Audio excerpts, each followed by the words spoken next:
Salve, gurizada, tudo beleza? Bom, gurizada, na aula passada nós havíamos iniciado o estudo dos transportes de membrana.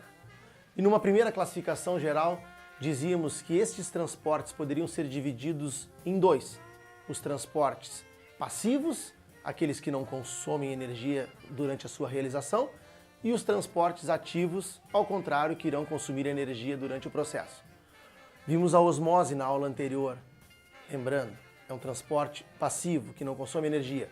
Hoje, veremos mais dois tipos de transportes passivos, a difusão simples e a difusão facilitada.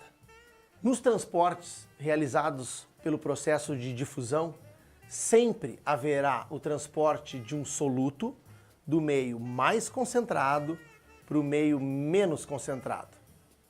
Na difusão simples, o soluto irá se mover do meio mais concentrado para o meio menos concentrado diretamente através da bicamada lipídica da membrana.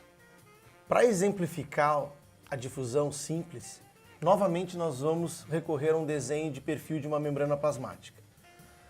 Sabendo que o conceito de difusão simples faz com que um soluto mova-se do meio mais concentrado para o meio menos concentrado, se tivermos uma concentração maior de oxigênio no meio extracelular, esse soluto irá se mover diretamente através da membrana para o meio menos concentrado, sempre na tentativa de igualar as concentrações.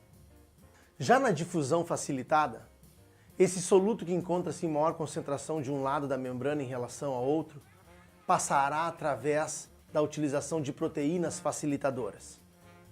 Vamos ver como isso fica também visualizando um perfil de membrana?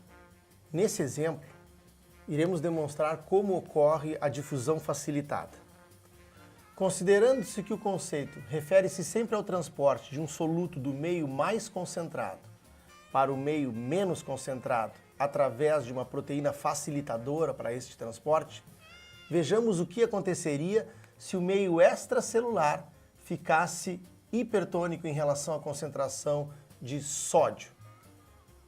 O sódio iria se mover do meio mais concentrado, atravessando a membrana por este canal, até o meio menos concentrado, na tentativa sempre de igualar as concentrações.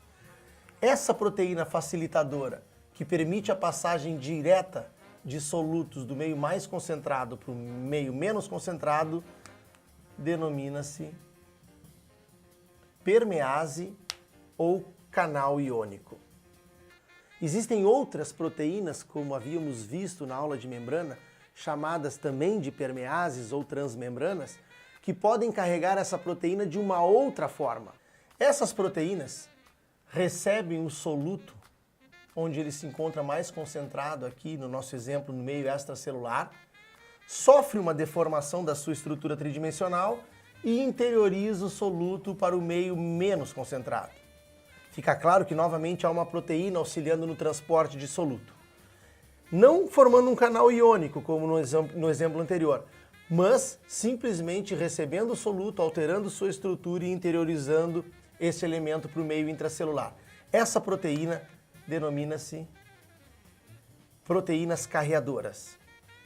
Depois de vermos como se conceituam os processos de difusão simples e difusão facilitada, vejamos agora como isso acontece na prática, exemplificando um caso típico de difusão simples.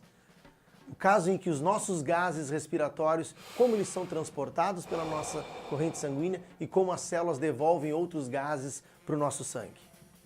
O exemplo mais clássico para explicar difusão simples é a maneira como o nosso sangue transporta os gases respiratórios. Desta forma, mostrando um vaso sanguíneo na proximidade com os nossos tecidos. Lembrando que nessa posição onde os vasos sanguíneos encontram os nossos tecidos, esses vasos denominam-se de capilares sanguíneos exatamente pela sua espessura muito fina. para simplesmente favorecer a esse tipo de transporte que estamos nos referindo, a difusão simples. Considerando que as hemácias vindas do pulmão, passando pelo nosso coração, que propulsiona esse sangue para todos os tecidos do nosso corpo, essas hemácias chegarão até esses capilares sanguíneos com uma concentração enorme de oxigênio dentro de si.